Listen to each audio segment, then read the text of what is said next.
8과 믿음의 승리. 내가 그리스도와 함께 십자가에 못 박혔나니 그런즉 이제는 내가 산 것이 아니요 오직 내 안에 그리스도께서 사신 것이라.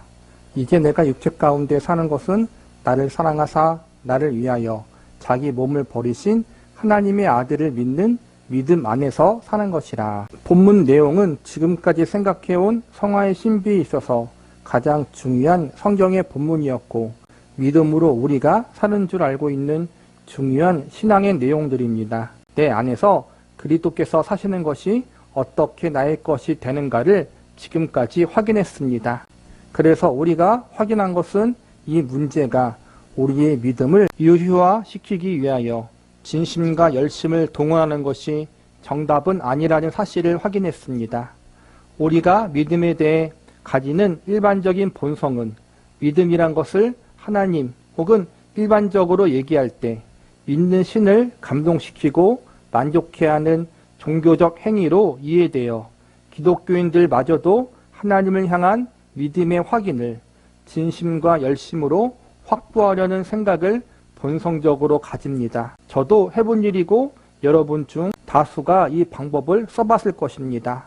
더 열심히 기도하고 진심을 가지고 밤을 새워 기도하고 금식을 하고 수상일을 잠시 접고 깊은 산속에 들어가 오직 하나님만을 찾는 이런 노력을 하였을 것입니다. 그래서 답을 얻은 사람들도 있습니다. 그 사람들에 대해서는 할 말이 없습니다. 왜냐하면 저는 답을 못 얻은 사람이기 때문에 못 얻은 사람 쪽에서 이야기를 하는 것입니다. 그렇게 해서 답을 얻은 사람들을 저는 부러워하고 복되다고 생각을 합니다. 그러나 만일 그것이 정답이라면 우리 모두의 열심과 진심에 하나님께서 벌써 답하셨고 우리의 고민들은 없어졌을 것입니다. 그러나 문제는 그렇지 않은 쪽이 더 다수이고 하나님의 약속이 진실하다는 것이 기독교 신앙에서 기본적인 전제이기 때문에 우리의 진심에 대하여 하나님께서 답하지 않으셨다면, 아니 어쩌면 답을 하지 않으신 것이 아니라 답을 하셨는데 우리가 잘못 알고 있는 것일지도 모릅니다. 우리가 신앙의 어려움, 인생의 어려움을 만나서 진심으로 진실되게 열심히 기도할 때가 있어요. 그 문제를 해결받기 위해서. 그래서 작정을 하기도 하고 기도원에 들어가기도 하고 금식을 하기도 하고 우리의 진심과 열심을 향해 하나님께 기도하며 나아갈 때가 있어요. 그런데 신기하게 어떤 사람들은 그렇게 하나님 앞에 기도했더니 응답을 받은 경우들이 있어요. 그 문제를 해결받은 사람들이 있다라는 거예요. 여기서 박유선 목사님은 그런 사람은 복된 사람이라고 얘기하고, 그런데 대다수의 사람들은 그러한 열심과 진심에도 불구하고 본인이 원하는 기도에 대한 응답, 인생의 문제, 신앙의 어떠한 문제에 대한 답을 얻지 못하는 경우들이 더 많았고 박연선 목사님도 그쪽에 해당된다라는 거예요. 그리고 우리도 마찬가지예요. 물론 기도에 응답받은 경우들도 있지만 퍼센트로 따지고 횟수로 따지면 지극히 적어요. 100번 중 1번 우리의 기도대로 딱딱 응답되는 게, 또 대부분의 응답이 기도대로 응답되기보다는 한참 시간이 지나서 우리가 인생을 뒤돌아 봤을 때 하나님이 이렇게 응답하셨구나라고 확인하는 경우는 100번 중 10번 정도 되고, 나머지 90%는 그 기도가 어떻게 됐는지 우리가 다 그 결과에 대해서 보지 못하고 목격하지 못하는 경우들이 많아요. 사실은 그게 우리의 인생이에요. 그럴 때 우리는 어떻게 생각해야 되는가? 또 비슷한 이야기가 여기서 박연선 목사님이 경험했던 사례가 나와요. 한번 볼게요. 이런 차원에서 저도 평생 이 문제를 가지고 싸웠는데 제일 기억나는 믿음에 관한 잊혀지지 않은 사건이 있습니다. 제가 부목사로 섬기던 어느 교회에서 어떤 가족이 택시를 타고 교회를 오다가 교통사고로 아버지가 뇌출혈로 돌아가셨습니다. 처음에는 의식이 있었다가 병원으로 옮겼지만 출혈이 점점 심해져서 다음날 돌아가신 것입니다. 가족들 모두 매달려서 기도했고 어린 딸이 정말 열심히 기도했는데도 아버지가 돌아가시는 모습을 본 것입니다. 그 어린 딸의 당황함은 이루 말할 수 없었을 것입니다. 기도하면 들어주신다고 했는데, 믿고 구하면 들어주신다고 했는데, 울부짖어 기도했는데도 돌아가셨습니다. 이런 일이 저에게 있어서 평생 숙제거리였고 내가 무엇을 잘못하고 있는 것인가 아니면 성경의 답을 우리가 못 찾고 있는 것인가에 대한 답을 찾아가면서 기본적으로 구원 자체에 대해 우리의 이해가 아주 짧다는 사실에까지 알게 되었습니다. 로마서 5장으로 가봅시다. 그러므로 우리가 믿음으로 의롭다 하심을 얻었은즉 우리 주 예수 그리스도로 말미암아 하나님으로 더불어 화평을 누리자.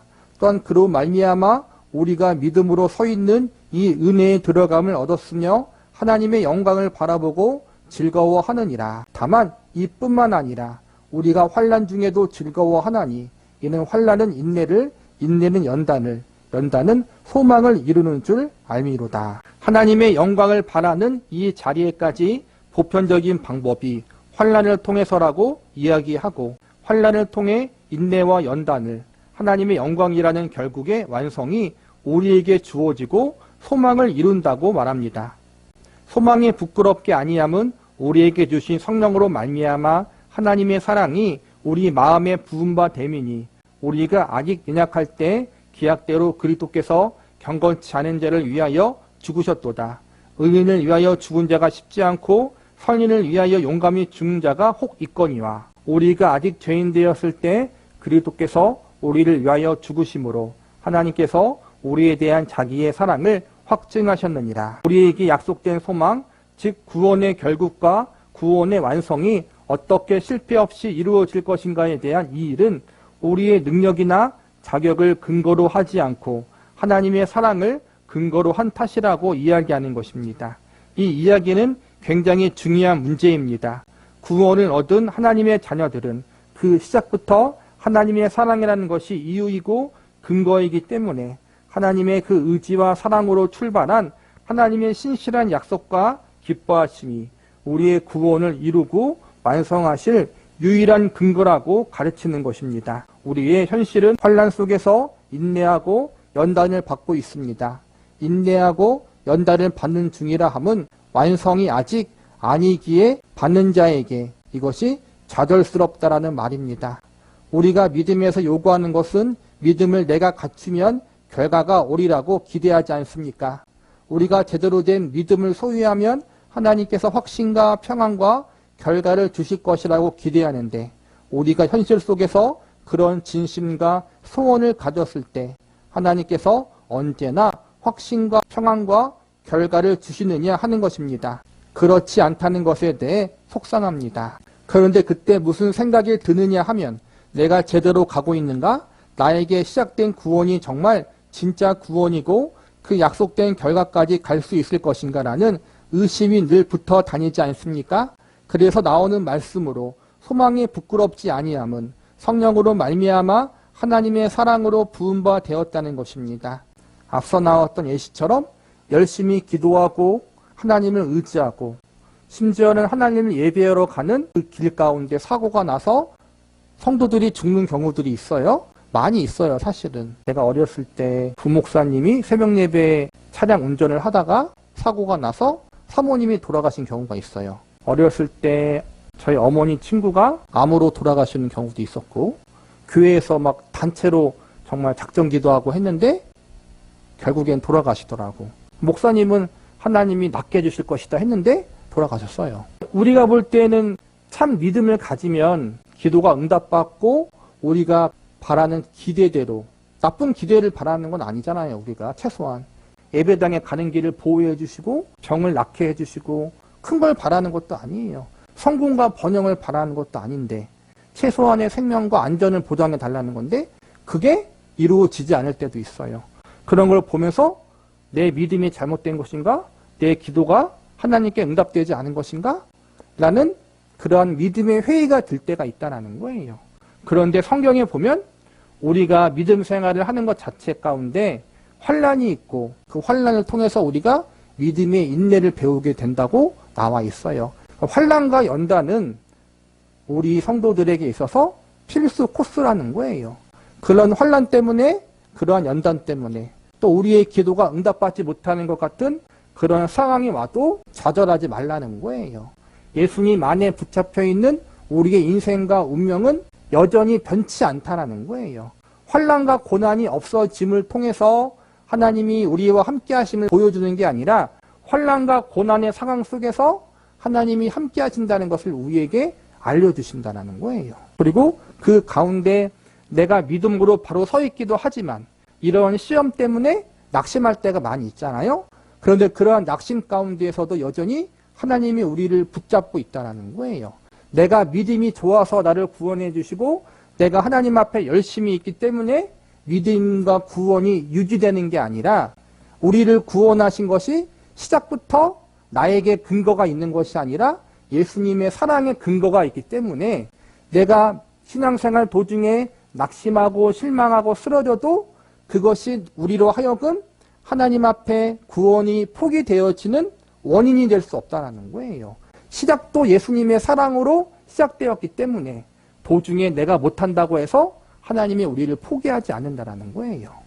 시작도 예수님의 사랑이고 구원의 진행과 완성도 예수님의 사랑으로 마침내 완성되어지게 될 거라는 거예요. 우리가 그 피를 인하여 의롭다 하심을 얻었은즉 더욱 그로 말미암아 진노하심에서 구원을 얻을 것이니. 무슨 말씀인지 아십니까? 원수가 되었을 때 제일 나쁠 때는 구원을 주셨는데 그때는 하나님을 알지 못할 때이기에 제일 나쁜 상태라는 말입니다. 지금은 나빠봤자 알고 죄를 짓고 나서 조마조마하는 것이 아닙니까? 비교가 되십니까?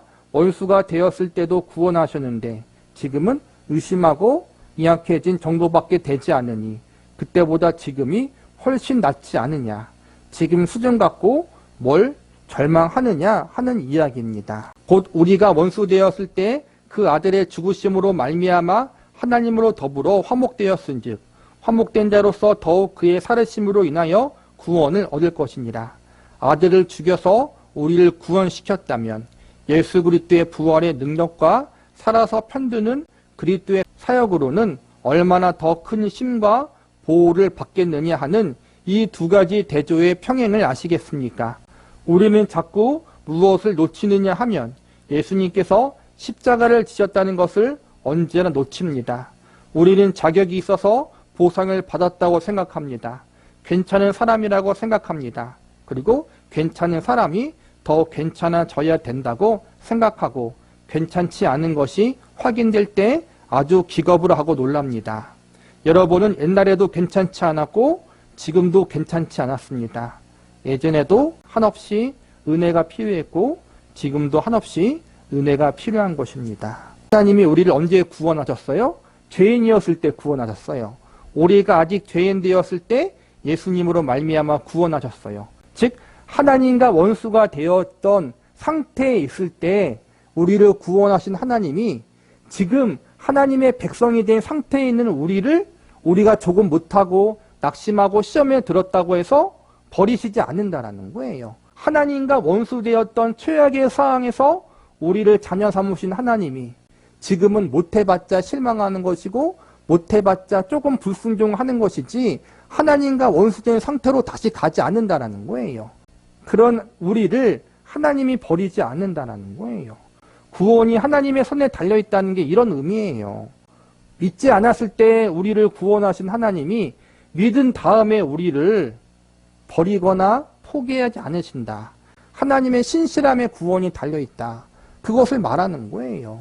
우리의 믿음이 적고 연약하고 부족한 것에 상관없이 믿음이 없을 때 구원하신 하나님이 그래도 지금 아주 적은 믿음이라도 있는 우리를 버리신다는 건 말도 안 된다.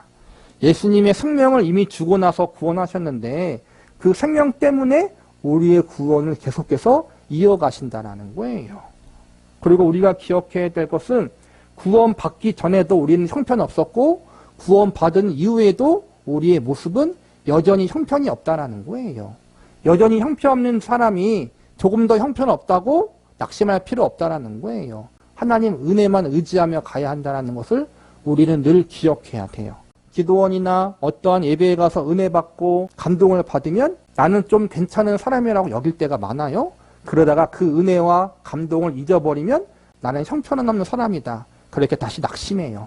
은혜 받을 때는 구원이 나에게 온 것 같고 믿음이 낙심되고 떨어질 때는 구원을 잃어버린 것 같잖아요. 그 기준은 내 믿음에 대한 게 기준이에요. 근데 아까 말한 것처럼 우리는 구원 이전에도 형편이 없었고 구원받은 이후에도 여전히 형편이 없는 사람이에요. 그렇기 때문에 구원받기 위해서도 은혜가 필요하지만 구원받은 후에도 계속해서 한없는 은혜가 필요하다는 것을 기억하라는 거예요. 어느 날 선교사 헨리 발디가 친구 다니엘 휘틀에게 나는 몇 시간 당신이 필요합니다라는 찬송가의 가사가 마음에 들지 않는다고 했습니다. 왜냐하면 나는 주님이 매 시간 필요한 것이 아니라 매 순간 필요하기 때문이라고 발디가 이야기했습니다. 이 말에 영감을 얻은 휘틀이 이 시를 썼습니다. 매 시간, 매 순간 주님이 필요합니다. 무슨 이야기냐 하면 매 순간 우리는 절망하고 한순간도 신앙생활을 만족스럽게 유지할 실력이 없습니다.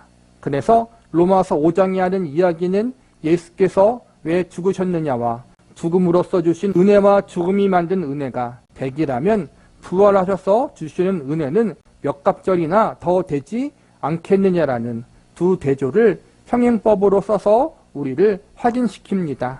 이뿐 아니라 이제 우리로 화목을 얻게 하신 우리 주 예수 그리스도로 말미암아 하나님 안에서 또한 즐거워하느니라.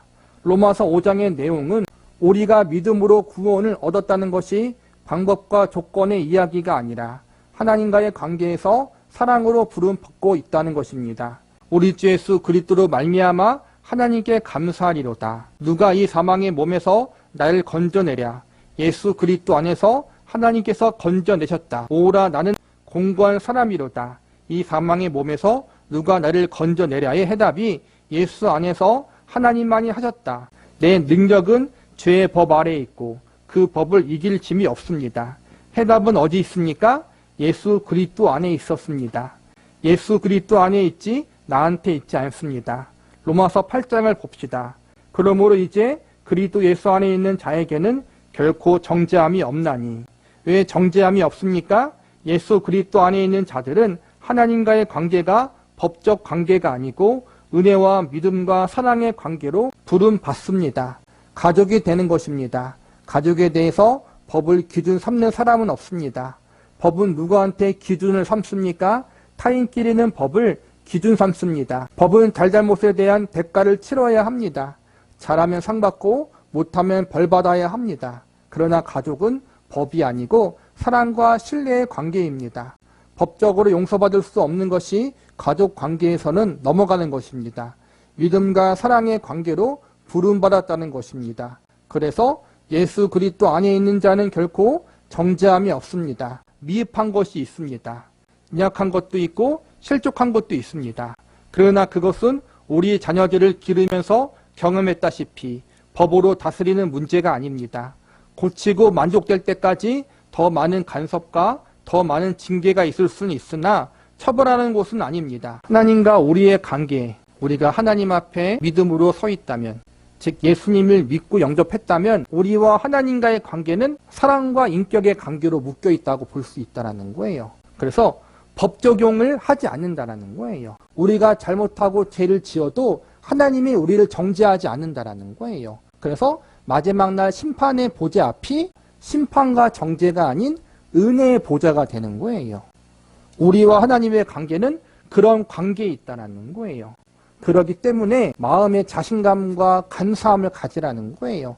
내가 형편이 없고 부족하더라도, 내가 믿음이 하나님 앞에 보실기에 부족해 보이더라도 하나님이 원하시는 그 삶의 자리에 우리가 나아가지 못하는 것 때문에 낙심스럽더라도 그것이 우리로 하여금 하나님과 우리의 관계를 끊을 수는 없다는 거예요. 물론 우리의 잘잘못에 대해서 또 믿음의 부족한 것에 대해서 하나님께서 우리에게 고치시고 또 그것을 훈련시키시고 연단시키기 위해서 하시는 사랑의 매가 있고 채찍질은 있을 거예요. 우리가 더 잘하고 성숙하도록 하나님이 우리에게 주시는 징계는 있을 수 있어요. 사랑의 징계. 자녀들이 공부를 해야 되는데 공부를 안 하면은 강압적으로 시키는 것이 있는 것처럼, 혹은 잘하고 있지만 더 잘해야 할 부분들이 있기 때문에 이 부분에 대해서만큼은 부모가 양보하지 않고 조금 더 관심과 신경을 써야 되는 부분이 있는 것처럼 하나님이 우리를 그렇게 대해 주신다는 거예요. 사랑의 징계는 있을 수 있지만 죄에 대한 처벌은 아니라는 거예요. 그래서 로마서 8장이 이 이야기를 선언하는 것입니다. 그러므로 이제 그리스도 예수 안에 있는 자에게는 결코 정죄함이 없나니 이는 그리스도 예수 안에 있는 생명의 성령의 법이 죄와 사망의 법에서 너를 해방하였습니다. 생명의 성령의 법이란 것은 사랑과 믿음의 관계입니다. 생명과 성령의 법만 있지 죄와 사망의 법은 없습니다. 처벌하는 관계가 아닙니다. 그래서 이렇게 나옵니다. 율법의 육신으로 말미암아 연약하여 할 수 없는 그것을 하나님은 하시나니 곧 죄를 인하여 자기 아들을 죄 있는 육신의 모양으로 보내어 육신의 죄를 정하사 육신을 좇지 않고 그 영을 좇아 행하는 우리에게 율법의 요구를 이루어지게 하려 하심이니라. 육신을 쫓는 자는 육신의 일을, 영을 쫓는 자는 영의 일을 생각하나니 육신의 생각은 사망이요 영의 생각은 생명과 평안이니라. 육신의 생각은 하나님과 원수가 되나니 이는 하나님의 법에 굴복하지 아니할 뿐 아니라 할 수도 없음이라. 육신에 있는 자들은 하나님을 기쁘게 할 수 없느니라.